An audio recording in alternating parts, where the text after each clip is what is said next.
You already said, I hope the trophy is not that big. Well, that's it. That's wonderful. Congratulations. Thank you so Thank much. you very much for coming.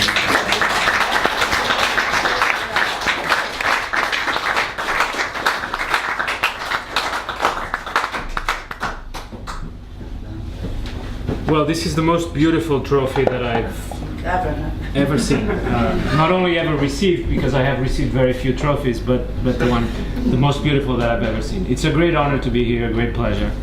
Let me thank Fred and Jaap for the honor, for the pleasure of coming here, meeting all of you. I know the previous winners. I feel very honored to be part of this group, and I feel very honored to be part, at least an honorary member of the association of the foundation, and to continue the memory of Ronald McDonald, whose story I so much admire. Let me, of course, turn to Caroline and thank her for the beautiful words. She has, of course, completely destroyed my political career because she has already buried it. Your life is much better like this. Don't ever go back. But it was a wonderful introduction, and I was surprised because actually we haven't met all that many times. Although I think when we did, we always had wonderful conversations and immediately understood each other. And listening to you, I can see how well you understood what I was trying to do in the book, and also what I was trying to do as a junior minister, because it was more or less that, under many constraints. I want to know who that person sitting to the right was, of course, who said that I was there just to annoy people a little bit. But I thought that was necessary. It's still necessary. I sometimes feel myself as a enthusiastic European and EU supporter. But I know that some people sometimes have doubts about that because I can be critical very freely and very easily. But I think of myself as a pro-European who is radically pro-European, and that also means I'm more than willing to think the EU from the ground up. And whatever needs to be changed, I don't know, I don't care how much it is. If we need to change everything, that's fine. In fact, if you believe in the European idea, then we have to pursue it with all our hearts and all our minds, and if that takes a lot of change and a lot of reform, I think I support that wholeheartedly. But I still think of myself as very much in love with the European idea. But I think Caroline described very well what I was trying to do as a politician and what I was trying to do with the book. It's true that I laugh a lot during the book, in between the lines, but let me start to be contrarian again. Mm-hmm. Let me start by telling you what I am a bit sad about in the book. The sadness that I think is also present in the book. And I think there are two elements of sadness. First of all, I am sad about a certain European tendency very present in our time to think that things have reached the end, that we are at the end of history, that nothing important is to be achieved anymore, that we just have to go about our daily lives, enjoy them, raise our children to live lives similar to our own, and so on and so forth until the end of time. Which I don't think is an unfair description of the ideas that are more or less dominant in Europe. I now live in Beijing, and the contrast between Beijing and Amsterdam is in that respect enormous, as large as it could be. And yes, my wife, who lives in Beijing as well, sometimes complains about life in Beijing, and she loves Amsterdam. Although last time that she came to Amsterdam, she made the mistake of smoking something that she shouldn't have smoked, and that didn't end very well. But let me say, she loves Amsterdam because life here is so pleasant, so wonderful. You just, on a day like this, you walk around and you sometimes even have the idea that this is what human life is supposed to be about. Wealthy, but at the same time, not money-driven. Lots of young people from all over, lots of creativity, young creativity. And Beijing is a tough place to live, a very tough place to live for many different reasons. People work 14, 16 hours a day, the city is enormous, the pollution, the traffic, and many streets look as inhospitable as a city street can look. But at the same time, there's this energy, these crazy, wild ideas about the future. Sometimes in conversation with an 18-year-old, he will present his plans and his dreams about the future, and they are truly transformative, crazy.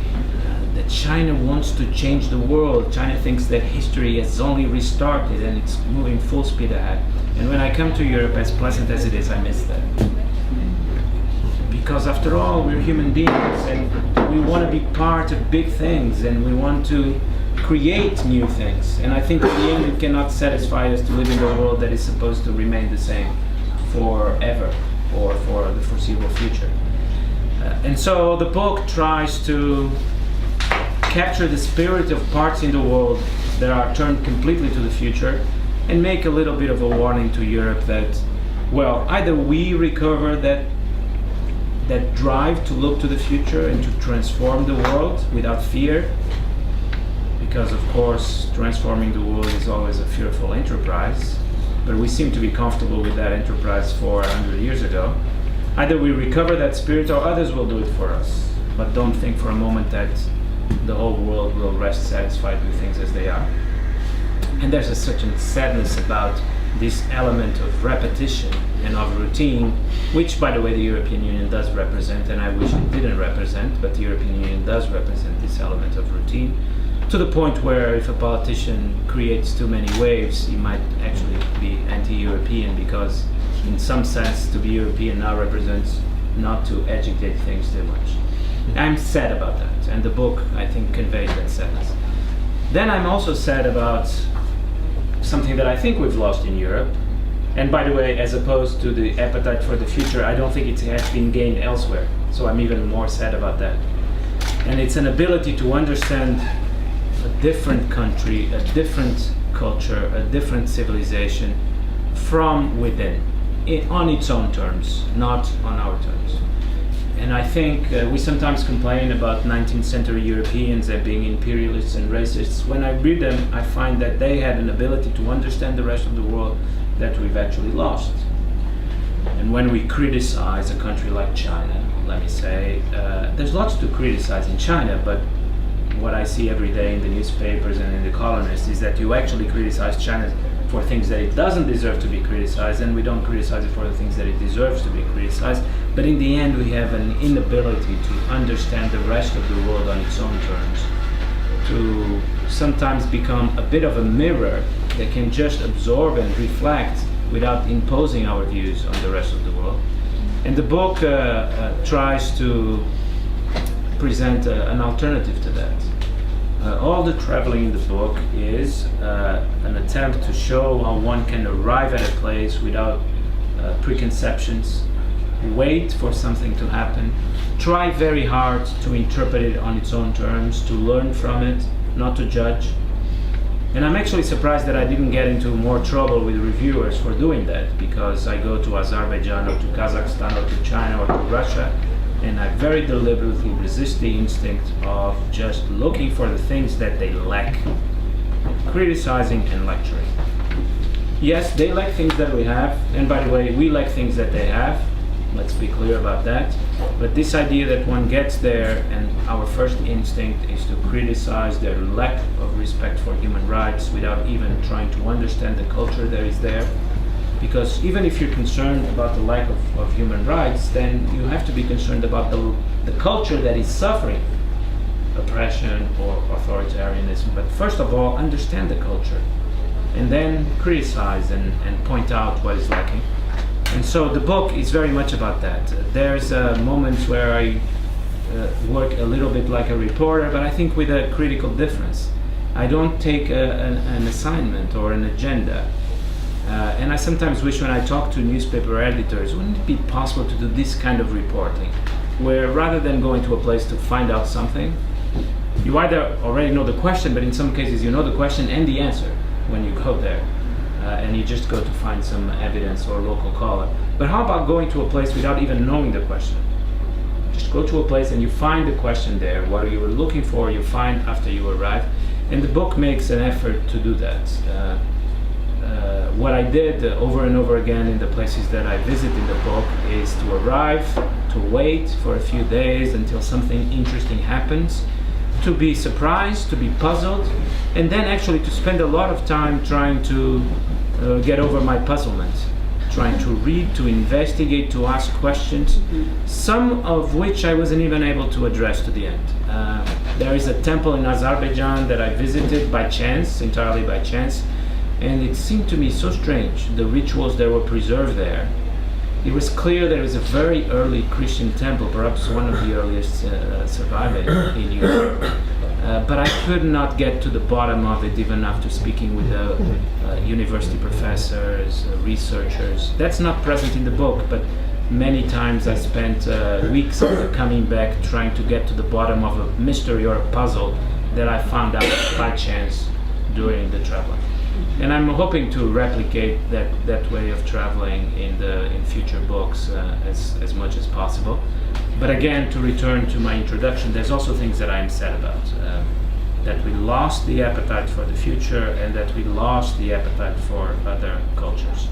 And the book tries to, sometimes against my instincts, to recover those two appetites.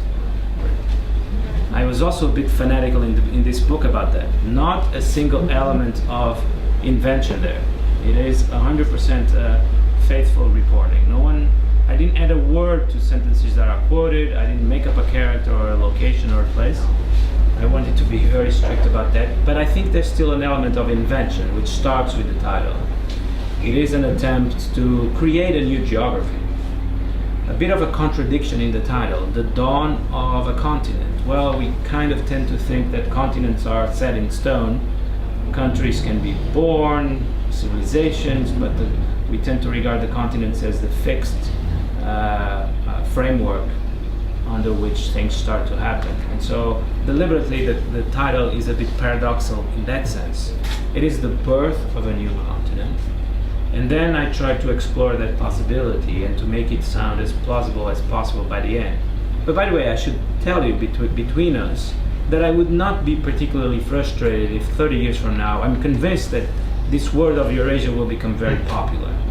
And I even want it to be the first to have it in the title, because I think 30 years from now people will be interested in trying to find out who was the first. The FT reviewer actually, who knows me personally, and I think he also understood that I was trying to do that I was trying to be the first to put the word out there. But let me tell you that I wouldn't be particularly frustrated if 30 years from now the word doesn't pick up, because it would still be an interesting thought experiment. What would it mean for a continent like Eurasia to coalesce, to cohere, to be born? And I'll spend the next 10 minutes talking about that, which is the idea of the book, after this brief introduction suggested by Caroline's wonderful words. So what is the dawn of Eurasia? It is a new world. A world that I'm very attracted to for one initial and very obvious reason, because Eurasia has been the fault line, the fracture of humanity. It's in Eurasia that you have the deepest division. A division between East and West, which is critical to our understanding. Of course, the Kipling line, never the twain shall meet. The idea that East and West are the two poles of human history and human culture, and there's no way to bring them together. Every other difference can be reconciled, but this difference between East and West is irreconcilable. Could either be Christianity and Islam, could be Europe and Asia, could be East and West, could be the free world and the communist world during the Cold War, but somehow it's always there. And so the idea that one could finally overcome this division is the most interesting possibility in human history, of overcoming the deepest and most profound division in human history. And that's the possibility that I'm toying with in the book, that we could overcome the deepest division and that humanity in a way would be reconciled in Eurasia. Is this plausible or is it not plausible? The moment I describe in the book is a moment where Eurasia is already a unit, is already an integrated whole, is already a common space, but is deeply disorganized. It's not politically organized. So the moment I describe in the book, and I'm not sure I make it that clear in the book, it's one of the very few things that I would revise today, maybe for the paperback edition. To be precise, that what I'm describing in the book is an intermediary moment, when Eurasia is already a common space, but it's not politically organized. In that sense, it's a very delicate and dangerous moment, full of opportunity, which I already described, to overcome division, but full of conflict as well. Because the moment we're in is a moment where everyone is increasingly thinking of itself as Eurasian, as operating in this large space, but there are contradictory, opposing, conflictual ways to think about it and to organize it. If you want an analogy, it would be similar to Europe in the 19th century. After Napoleon, everyone thinks of himself or herself as European, as being part of Europe. You see that in the literature everywhere. But how are we going to organize Europe? It took 150 years. It took a number of wars, 2 world wars, to finally reach a model of organizing Europe, the European Union, which works, is peaceful, is stable. We'll see whether it lasts, but it's peaceful, it's stable, and it works. It delivers results. But it took 150 years of mortal conflict to solve the question of how to organize it. There were many different projects, and they fought each other. I think the analogy of taking Europe in the 19th century and Eurasia in the 21st is, analogies are not always very good, but this one seems to me an excellent one. We are in a similar moment where there are many different plans and ideas to organize Eurasia. They are conflictual. And of course, the moment is full of opportunity. People thought that in 1815 in Europe. Full of opportunity, but full of danger as well. The most famous plan to organize Eurasia is China's Belt and Road Initiative, which is, if you want a definition, it's not about train connections, it's a plan to organize Eurasia and neighboring regions according to Chinese ideas and with China at the center. But it's not just China. Russia now thinks of itself as an Eurasian country. The Russian state emblem is an eagle looking in 2 directions. And many people have pointed out that this is a perfect metaphor for Russia, looking to Asia to the east and to Europe to the west at the same time. Many periods in Russian history, the eagle was looking a lot more to the west and only occasionally would take a look to the east. Now it looks in both directions at once, looking to China and to Europe at once. But more than that, it also looks south to the Middle East, trying to control energy supplies and trying to become even more dominant in the global energy market than it already is. And also to the north, to the Arctic route, which with global warming may become a very important shipping route. So now Russia actually places itself in the middle of Eurasia and looks to the 4 cardinal points at once. India is slowly doing something similar.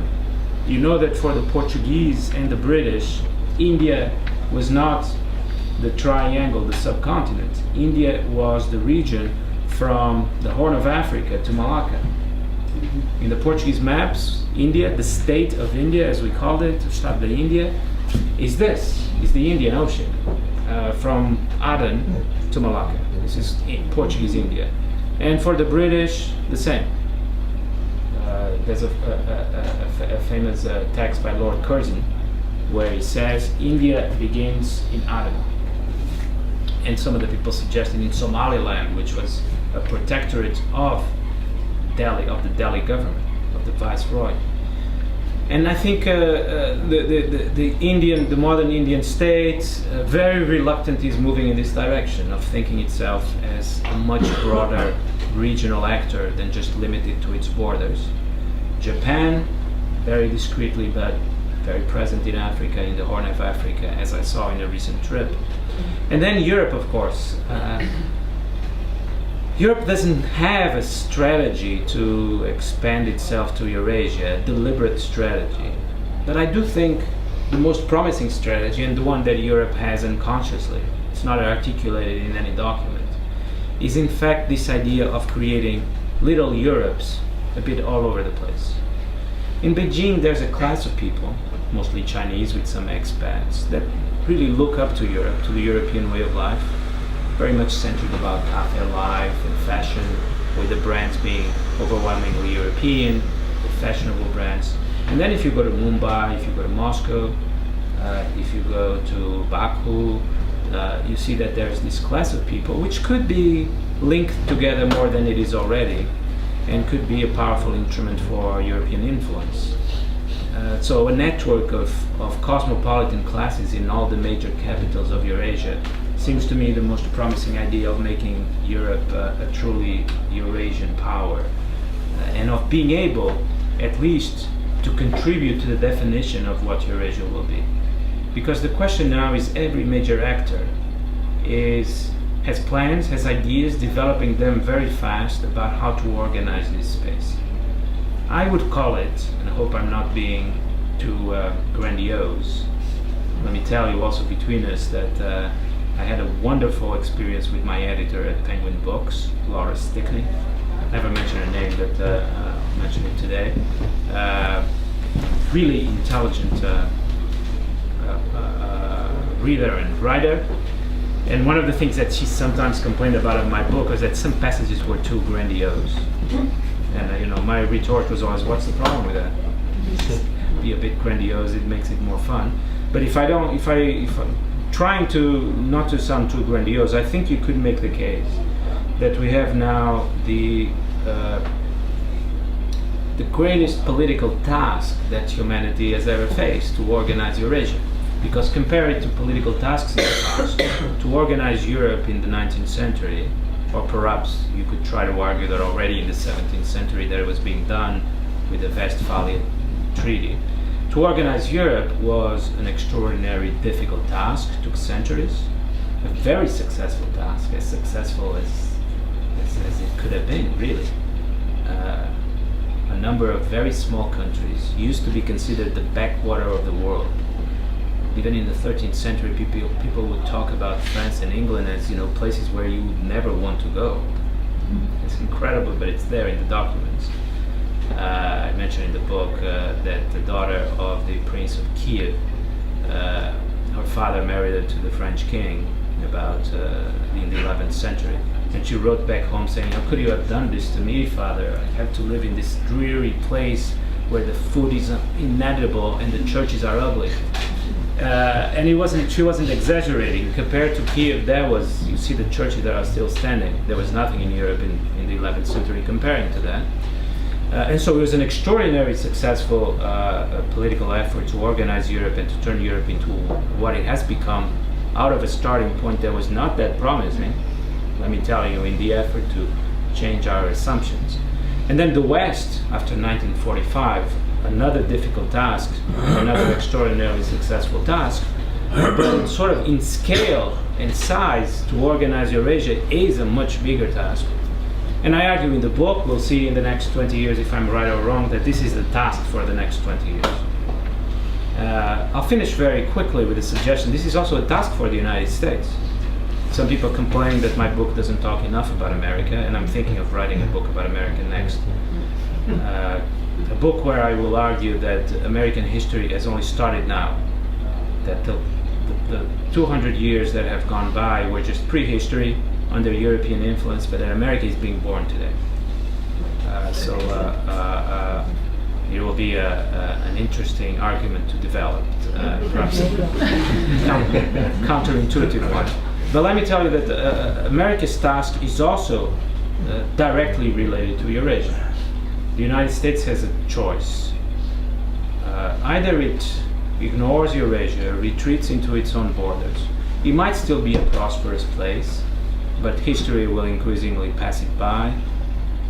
2/3 of mankind, 2/3 of global economic output will be concentrated in Eurasia, and if a country like China dominates Eurasia, the United States will be a marginal, peripheral area of the world.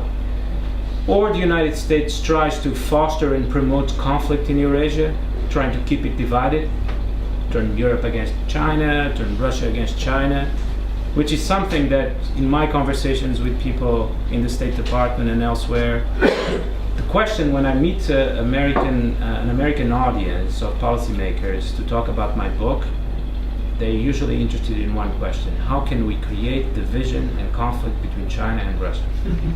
And I usually say that I don't see that happening in the next 20 years. They know who their adversary is, and they're not going to get distracted with conflict between them. And second, I have to say, it's a very dangerous game. It's divide and rule, create conflict in the continent. The Brits did it in the 19th century. It's a very dangerous game. It's not easy to do. You need a lot of diplomatic talent to do it. And one of the consequences could be actually to create a world war from which the United States will not benefit. So that's possibility number 2. And then possibility number 3 is for the United States also to embrace the project of Eurasian integration, to compete with China in building connections, in building links, in reducing conflict rather than increasing it. The United States could be a mediator between China and Europe rather than starting a new Cold War between with China. It seems to me that it would be a better way to perpetuate American power. But so the United States is also deeply linked to the question of what will Eurasia become. But I'll finish with this, the gambit, the conceit in the book, the idea is that we have entered a world where the word Europe will disappear. So sometimes I say this, other times I'm a bit more cautious. Just say Europe has ended. Europe has been absorbed by a larger and more interesting unit, Eurasia. It may be a province of Eurasia, it may be a most important province of Eurasia if it plays its cards right, but it is a province of Eurasia. And like many other names in the past, famous names, Europe too is a name that will disappear, doesn't exist forever. I used to be fascinated in my adolescence by the story of Bourgogne, the Grand Duchy of Bourgogne. It used to be the most important country in Europe in the 15th century. Now, perhaps people will think of it's the name of a wine region. And you know, geographies are not built in stone. They are not made to last forever. And perhaps Europe will not last forever. And perhaps we should be starting to get comfortable with the idea of saying, hello, I'm Bruno, and I'm Eurasian. Not Portuguese, not European, although those things as well, but also thinking of oneself as being part of this large whole, and being interested in the connections, and being interested in the bridges, and being interested in the contradictions too. I say in the book, in the preface, that where I actually find this spirit a lot is among businessmen who are interested in operating in different markets, and so they play by the local rules, and in their minds they don't try to reconcile the contradiction. One day they are working according to Chinese rules, the next day they will be working according to Brussels rules. They keep the contradictions in their mind, and if all of us in the areas of culture, politics, were able also to expand our horizons and to think of ourselves as being part of a larger whole, I think for EU policymaking, that's the most needed thing today. You don't solve the energy crisis that will arise, because Europe is entirely dependent on energy from the outside, without thinking of a larger space. The map on your wall has to be the map of Eurasia, not of Europe. You have to think about how energy from Turkmenistan can go to China, can go to Russia, can go to Europe, build the connections. You don't solve the refugee crisis without thinking of yourself as Eurasian, as being involved in the question of Syria. Because if you're not involved in Syria, Syria will be involved here through refugee flows. You don't solve the question of Russia and Ukraine without thinking on a larger scale. And even Brexit, my suspicion is that Brexit is directly connected to China, to the impact of Chinese imports on British manufacturing. There are studies that show that the highest possible correlation is between vote for Brexit and impact of imports from China in the UK. So all the crises that Europe has been going through in the last 10, 15 years are directly connected to what happens east of our borders. So if you want to solve those crises, you have to be involved in what happens east of your borders. What is the label, what is the title for this politics where you are European but at the same time you participate in a larger Eurasian politics? Well, it's a Eurasian politics. Final thoughts. Eurasian is meant to preserve Europe Europe disappears, but it's absorbed in a larger whole, but the root of the word is still there in Eurasia. So you can still be European while being Eurasian. I never argue in the book that Europe is approaching collapse and that will be colonized by China. I think that's a distinct possibility, but in the end, as much as I try to predict the future, my forecast would be that Europe will still be able to preserve large areas of wealth, of influence, of power. You only have to look around Amsterdam to realize that Europe is not approaching collapse. What it is approaching is an absorption into a larger whole. And the word Eurasia captures that, where Europe is transformed into a larger world and a larger world, but the root of Europe is still preserved inside that word. I'll stop here. Thank you so much for your attention.